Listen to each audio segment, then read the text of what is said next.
자신감이 진짜. 진짜 이거를 했을 때 나 괜찮아 하는 그런 느낌. 또 사진도 많이 찍히고 그러다 보니까 빚도 많이 받고 아무래도 모든 사람들이 나를 보는 그런 날이기 때문에 신부님을 위해서, 신부님의 자신감을 위해서 저는 가능하시다면 너무 무리하지 않는 선에서 하시는 거 좀 추천드려요.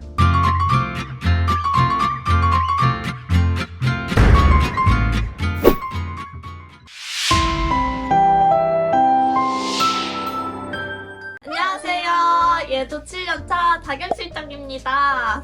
저는 예식 도우미로 일을 하면서 예식에 대한 팁을 드렸는데 오늘은 정말 특별한 분을 모셨어요. 바로 실제로 결혼하신 T 중에 T이신 신부님과 함께 결혼 준비에 대해서 팁을 딱딱 찝어드리려고 하는데요. 먼저 결혼 준비를 시작하면 웨딩홀 계약부터 시작되는데 신랑 신부님들이 웨딩홀 준비를 하시면서 카드를 계속 긁으니까 부자가 된 것 같은 기분이 든대요. 맞아요. 그래서 제가 제일 궁금했던 게 신부님들이 웨딩홀을 볼 때 정말 중요하게 생각하는 기준이 뭘까요? 일단은 웨딩홀의 이제 스타일이 너무 다양하잖아요. 그리고 이제 뜨는 트렌드도 그때그때마다 다른데 어두운 홀을 하고 싶은지 아니면 좀 밝은 홀을 하고 싶은지 아니면 좀 이제 교회 예식 분위기로 하고 싶은지에 따라서 좀 달라질 것 같아요. 그래서 좀 원하시는 스타일을 한 3가지 정도? 4군데, 뭐 5군데 정도 고르신 다음에 그 다음에 투어를 진행해보시는 방법을 좀 추천드리고 있거든요. 그러면은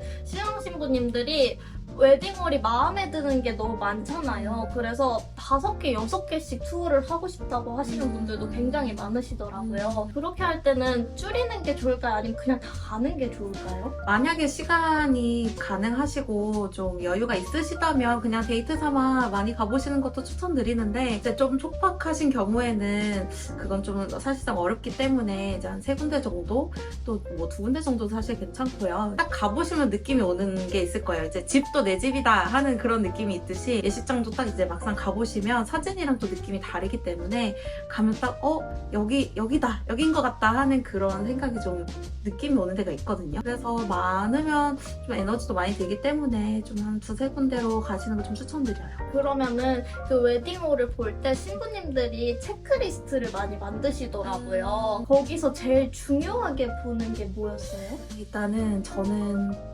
뭐니 해도 밥이랑 주차가 제일 중요하다.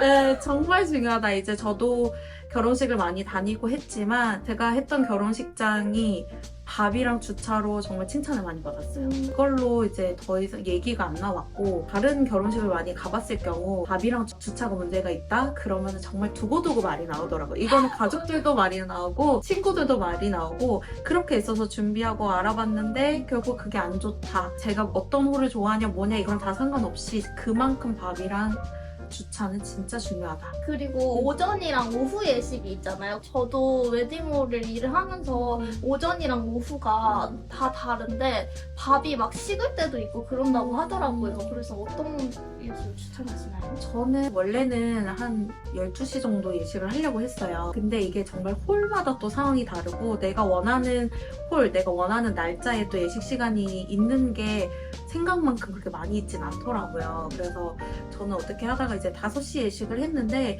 생각보다 반응들이 너무 좋았어요. 이제 가족분들도 그렇고 친구분들도 이제 여유있게 저녁 먹으러 가는 느낌이었다 하시고 식사도 그렇게 막 식거나 이런 걱정 없이 좀 원활하게 잘 됐던 것 같고요. 아무래도 웨딩홀 측에서도 뒤에 막 뭔가 밀리는 느낌이 없다 보니까 또 여유있게 잘 식사하실 것 같다 그런 얘기를 많이 들었거든요. 그래서 이제 지방에 오시는 분들의 경우는 좀 빨리 가셔야 되니까 그런 하객들이 많으면 좀 일찍 하시는 거 추천드리고 서울 지역에서 다 계신다 좀 하객분들, 제 친척분들이 그쪽에 계신다고 하면 저는 저녁 예식도 나쁘지 않았다고 생각해요. 그러면은 저희가 줄에 있는 예식이랑 줄에 없는 예식이 있잖아요. 줄에 있는 예식이랑 줄에 없는 예식 때는 신랑 신부님들이 엄청 촉박하다고 생각하실 때가 있어요. 그럼 어떻게 예식을 진행하셨을까요?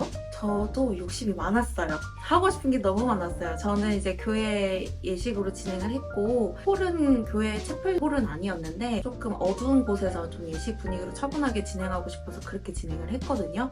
그래서 저는 주례도 있었고요. 이제 뭐 대표기도 하는 그런 순서도 있었고요. 양가 아버님 축사도 있었고요. 그 다음에 뭐 축가도 2팀이나 있었고요. 다 했어요. 할 수 있는 거 다 했거든요. 그런데도 저는 1시간 반 정도 이제 걸려서 했는데 크게 촉박하진 않았어요. 그게 가능했던 이유는 제가 좀 원고를 받았어요. 사회자님이랑 같이 얘기를 하면서 사회자님한테 또 부탁을 드리고 저는 TJ거든요. 그래서 시간을 정말 타이트하게 좀 짰어요. 그래서 요 선이 넘어가지 않게끔 빠르게 진행할 수 있게끔 그렇게 진행을 해서 특별하게 뭔가 이제 예식에 좀 많이 부족했다 이런 거는 없었고, 그래서 저는 하객도 좀 많이 오신 편이라서 사진을 찍을 때 시간이 좀 오래 걸리긴 했는데 그래도 이제 웨딩홀 측에서도 잘 해주셔서 그렇게 어려움은 없었어요. 인간 예식이었는데도 엄청 촉박하지 않았다는 네, 거죠? 제 뒷타임에 한 팀이 더 있었거든요. 그러면은 지방에서 오시는 분들도 있잖아요. 지방에서 오시고 그리고 주말에 다 하다 보니까 엄청 밀리는데 웨딩홀 위치는 어떻게 정하셨어요? 아무래도 이제 지방에서 올라오신 분들의 경우에는 가장 좀 가까운 역이라든지 버스 터미널이라든지 그런 쪽으로 좀 많이 잡는 분들 계셨어요. 그래서 아예 빠르게 오셔서 편하게 오셔서 바로 다시 올라가거나 내려가실 수 있게끔 그런 경우가 많았고요. 아니면 요즘은 그래도 교통들이 많이 잘 되어 있으니까 한 번 정도 뭐 환승하거나 역이랑 완전 붙어있는 쪽으로 하시는 경우들이 많고, 그게 아니라면 또 버스 대절해서 그렇게 오는 경우도 많이 있었어요. 상황에 맞게 해야 되는 건 맞는데 아무래도 오시는 손님들을 고려해야 되는 거는 맞는 것 같아요. 웨딩홀마다 좌석수가 다 다르잖아요. 근데 좌석수에 대해서도 엄청 신경을 많이 쓰셨을까요? 아무래도 이제 보증 인원에 따라서 이제 가격도 책정되는 부분이 있다 보니까 또 처음 하는 거고 얼마나 어떤 분들이 오실지도 모르고 제 예상과는 다르기 때문에 아무래도 걱정이 되는 부분은 좀 있었어요. 그리고 이제 많이 다녀보면서 어느 정도 하객수, 어느 정도 그 웨딩홀을 좌석수를 생각해야 될지 해야 될 부분인 건 맞는 것 같아요. 그래서 이제 하객분들이 아무래도 좌석수보다는 많이들 오시거든요. 근데 앉아있는 분들보다 서 계시는 분들이 많으면 예쁘게 하다 보니까 기둥도 많고 좀 사각지대들이 있잖아요. 아무리 보고 싶고 하더라도. 그래서 그런 부분이 좀 많이 어렵긴 한 것 같아요. 당연히 현장 상황에 따라 좀 달라지긴 하기 때문에 최대한 저희 상황에 맞게끔 하되 그런 부분은 저희가 거기까지 신경 쓰는 건 좀 쉽지 않다.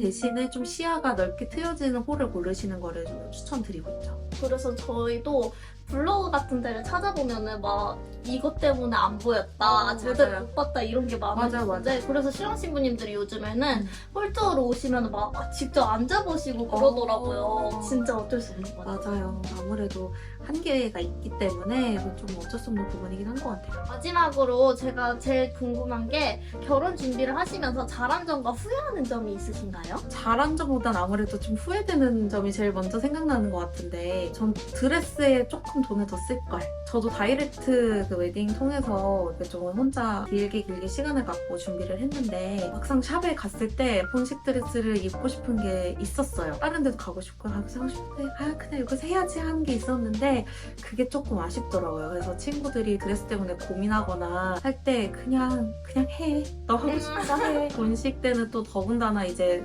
실제로 사람들이 보고 느끼는 거기 때문에 다 예쁘다고 하지만 제 만족도가 일단 제일 큰 것 같아요. 그래서 그 부분은 좀 더 돈을 썼어도 되지 않았을까, 지금 보면 괜찮지 않았을까 하는 그런 부분 있고, 그 다음에 이제 결혼식 때 잘한 거는 내가 하고 싶은 걸 다 해봤다, 후회 없다. 그래서 저는 후회가 남을까봐 좀 걱정이 됐던 거거든요. 어쨌든 한 번뿐인 결혼식이라는 걸 이제 생각을 하면서 이제 다시는 없을 것 같은데 이 결혼식에 내가 하고 싶은 걸 다 하고 싶다, 아쉬움이 없었으면 좋겠다 했는데 그걸 다 할 수 있어서 좋았어요. 신부님들이 결혼 준비를 하면은 갑자기 단기간으로 살을 빼잖아요. 그래서 막 승모근이나 이런 거는 단기간으로 빼기 힘들어서 주사 시술을 받거나 시술을 하시는데 네. 그거에 대해서는 어떻게 생각하세요?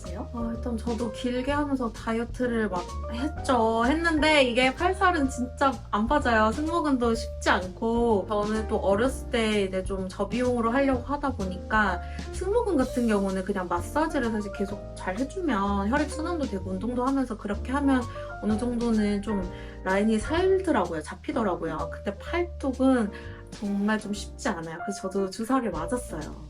그래서 이제 주사를 맞고 좀 효과가 있었는지 없었는지는 잘 모르겠는데 그래도 자신감, 마음의 안정감은 조금 있었어요. 그래서 아무래도 멍자국이 들기 때문에 병원에서 이제 잘 얘기를 해주시고 상담을 하면서 이제 본식 때 잘 안 보일 수 있도록 좀 미리미리 받으시는 거 좀 추천드리고 있고요. 뭐 이제 윤곽이라든지 이런 것도 사실 그때 아니면 어째 해보겠어요. 근데 뭐 미용 시술 같은 것도 가능하다면 너무 무리하지 않는 선에서 하시는 건 좀 추천드려요. 근데 거기서 제일 중요한 게 자신감인 것 같아요. 자신감이 진짜. 진짜 이거를 했을 때 나 괜찮아 하는 그런 느낌. 또 사진도 많이 찍히고 그러다 보니까 빚도 많이 받고 아무래도 모든 사람들이 나를 보는 그런 날이기 때문에 신부님을 위해서, 신부님의 자신감을 위해서 저는 가능하시다면 너무 무리하지 않는 선에서 하시는 거 좀 추천드려요. 정말 궁금한 사항들을 간단하게 실제 결혼하신 신부님께서 알려주셨는데 다들 도움이 되셨나요? 다음에는 아무도 알려주지 않는 에티켓에 대해서 알려드릴게요. 그럼 다음 영상에서 만나요. 또 만나요.